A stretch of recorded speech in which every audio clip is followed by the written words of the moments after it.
A few years ago, I bought my first house in a quiet town.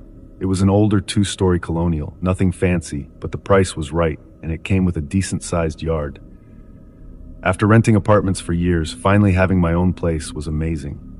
The previous owner, a retired professor named Alan Foster, had lived there for decades before moving south to be closer to family. The house was charming, if a bit worn. Dark wooden floors, creaky stairs, and a big master bedroom upstairs. Over the next couple months, I did a lot of fixing up, painting walls and replacing fixtures, slowly making the house feel like home. By mid-August, I'd accumulated enough random things I no longer needed. Old furniture, dishes, some tools, to justify holding a yard sale. It felt like a good way to clear out clutter and maybe meet some neighbors. The morning of the sale was bright and sunny, already hot by 9. I'd arranged tables along the driveway, stacked boxes full of random things, and placed a few larger items like chairs and lamps by the sidewalk. Business was steady. Neighbors stopped by, chatting casually, and I made a few sales here and there. Around 11, I noticed an older woman slowly walking toward me from down the street.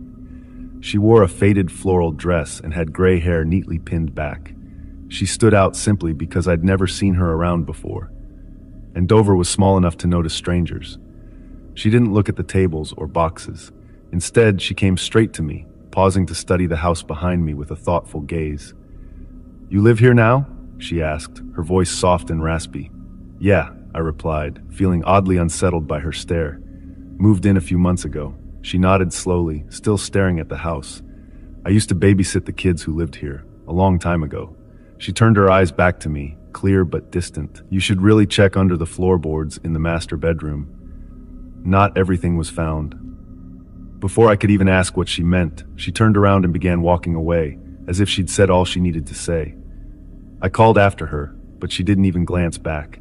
Within moments, she was gone, leaving me standing in the hot sun, confused and uneasy.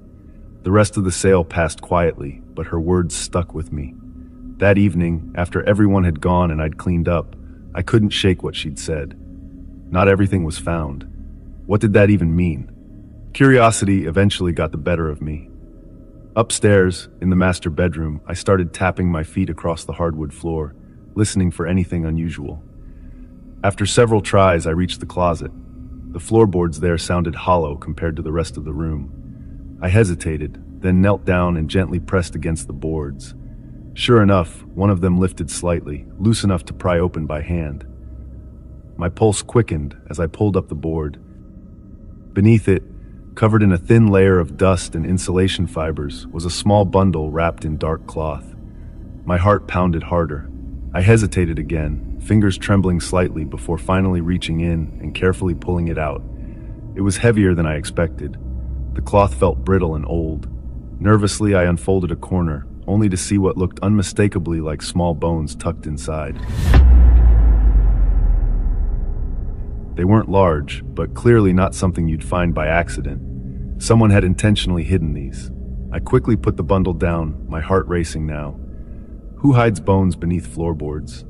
My mind raced through possibilities, each darker than the last. Without hesitating further, I grabbed my phone and called the Dover police.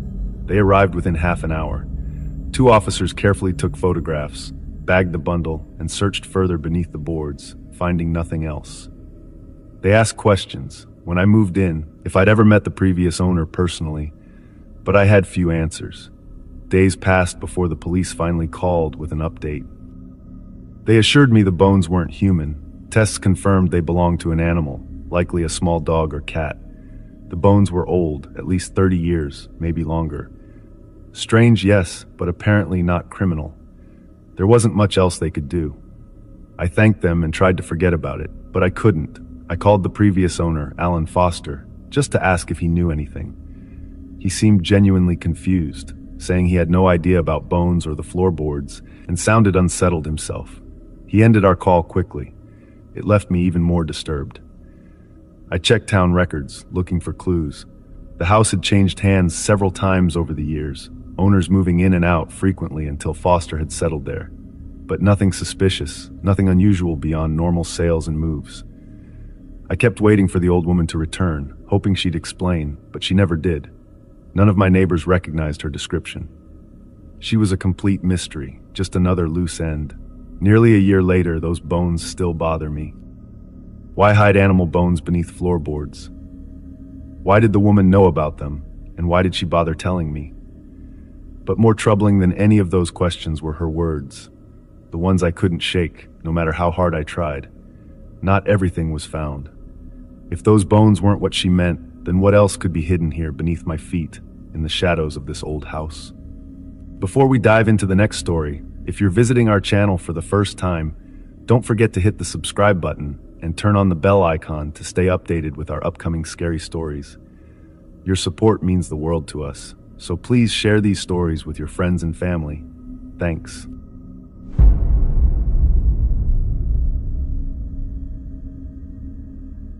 Back in August of 2018, I decided I needed a good camera. My iPhone was fine, but photography was becoming a real hobby. I wanted something better, something professional looking to mess around with on weekends and maybe even shoot family portraits with. I lived in a quiet little suburb of Portland, Oregon, Beaverton. Nice houses, tree-lined streets, a pretty safe place. Yard sales popped up every weekend, especially late summer. So on a sunny Saturday morning, I got up early and started browsing the neighborhood. It was around 10 when I found one particular house on Cedar Hills Boulevard. Nothing special. White paint, red shutters, an older ranch-style home, but the yard was cluttered with boxes, tables covered with clothes, tools, and random things. Behind a pile of old books, I spotted a dusty black DSLR camera. A Nikon.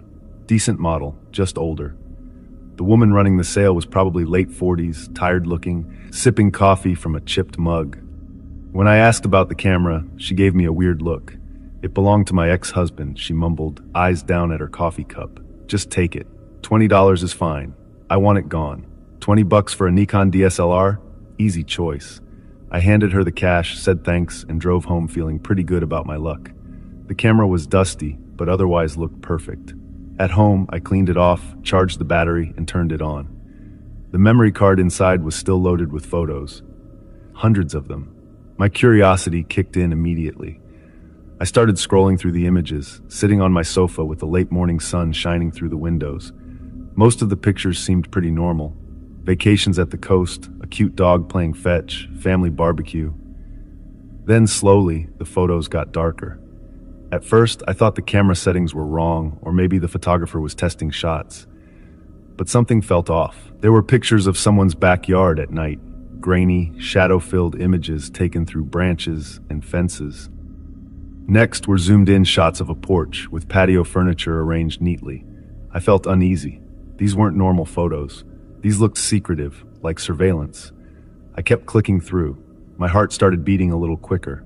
The next pictures showed a bedroom window, curtains drawn, light inside. The next one, the same room but closer. The next, a woman asleep in bed, blankets around her, completely unaware she was being photographed. I felt sick. This wasn't okay. My hands trembled as I kept scrolling through. It was definitely someone spying on this woman, night after night. Then something made my chest tighten in panic. The bedroom in these pictures looked exactly like mine. Same curtains, same arrangement of furniture, even the book on the nightstand looked familiar. My stomach knotted up so tightly I almost threw up. I jumped up and rushed to my bedroom, my head spinning, trying to convince myself it couldn't be my room. But the curtains were exactly like mine. The cheap beige ones I bought from Target last spring. Same bedspread pattern, same lamp. My bedroom was unmistakable. I stared out the window, suddenly very aware of how easy it was to see into my home at night if the curtains weren't pulled tight. Who had taken these photos and when? I threw the camera into a plastic grocery bag, grabbed my keys, and drove straight to the police station on Griffith Drive. My hands shook as I explained everything to a detective named Ryan Carson. He took the camera and assured me they'd look into it. 2 days later, Detective Carson called. The voice was calm, but serious. The camera belonged to a man named Stephen Grant, he said. He lived in your neighborhood until 2 years ago, arrested in late 2016 for stalking a woman who lived nearby. But charges were dropped due to lack of hard evidence. Grant disappeared shortly after that. Nobody's seen him since. I asked if they found anything else out. Carson paused. We talked to the woman who sold you the camera. Turns out she wasn't exactly truthful. Stephen Grant wasn't her ex-husband. They were never married. She was just his landlord. He vanished without paying rent, leaving his stuff behind. She sold it off, piece by piece, just wanted to be rid of him. But the photos, my bedroom, I stammered, feeling dizzy. The timestamp on those photos, Carson interrupted quietly, was the last night Grant was seen. 2 years ago. I went cold. Grant had been at my window watching me sleep. 2 years ago. And nobody had known. I changed my locks that afternoon. I bought thicker curtains, got a security camera, and tried not to think about it. But every time night fell and I closed those curtains tight, I wondered. Stephen Grant vanished, but he's still out there somewhere. Maybe far away, maybe just down the street, maybe even standing quietly in the shadows again, camera in hand. After all, I never heard of him being found.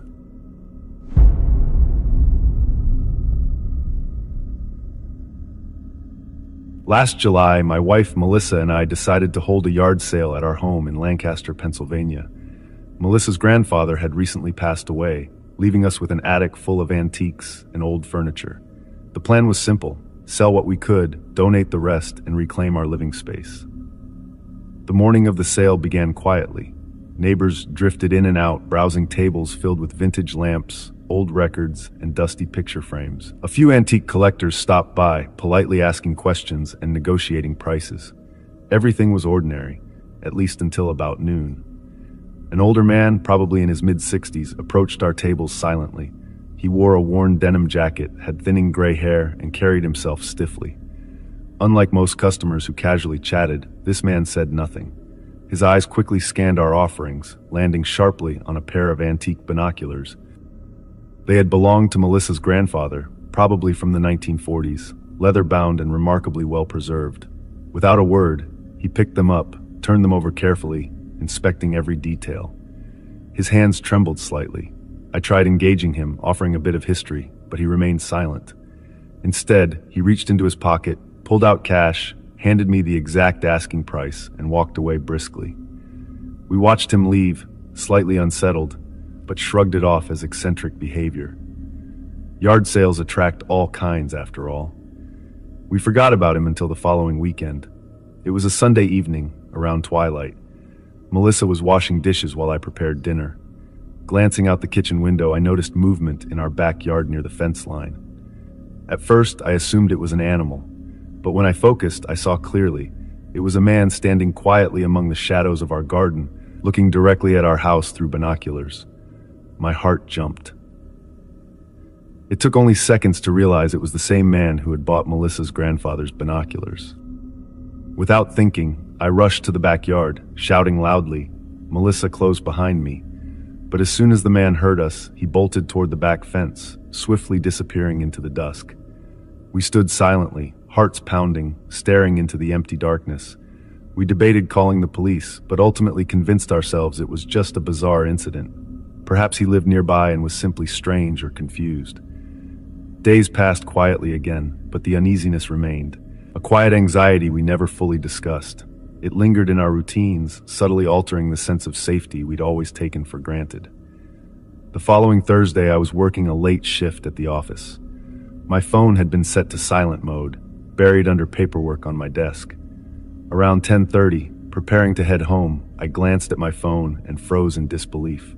There were 20 missed calls, all from Melissa. I immediately dialed her back. The phone rang repeatedly, but she didn't answer. Panic rising, I grabbed my keys and sped home, pushing speed limits and ignoring stop signs. As I pulled onto our street, my heart sank further. 2 police cars were parked in our driveway, lights flashing silently in the night. The front window was shattered, glass scattered across the porch and front lawn. My mind raced, imagining the worst. But relief flooded through me when I saw Melissa standing inside, visibly shaking, speaking quietly with 2 officers. She told me what had happened, voice quivering. Around 9:30, she'd felt uneasy, as if someone was watching her. Peering outside, she saw him again. The same older man standing quietly at the back fence, binoculars aimed toward the house. Terrified, she ran to lock the doors, but within moments, she heard glass breaking. She rushed to the kitchen, grabbing a knife from the counter and dialing the police as she barricaded herself inside. By the time officers arrived, the man was gone. They searched the area but found nothing. Melissa described the man clearly, but without more evidence, the police had little to pursue. The next morning, we installed a security system, reinforced our windows, and promised ourselves we'd be more vigilant. Yet despite all precautions, our sense of security was irreparably damaged. Exactly 1 week later, returning from work, Melissa called me frantically.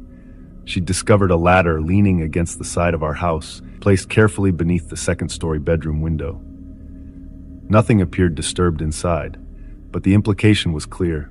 Someone had attempted to gain entry again. We didn't wait around to see if he'd return. Within a month, we'd moved across town into a smaller, newer place with better security. Our old home sold quickly, and we did our best to leave behind what had happened, hoping distance might ease our lingering fear. It didn't. Months later, while unpacking boxes, Melissa came across an old photograph of her grandfather holding those very binoculars.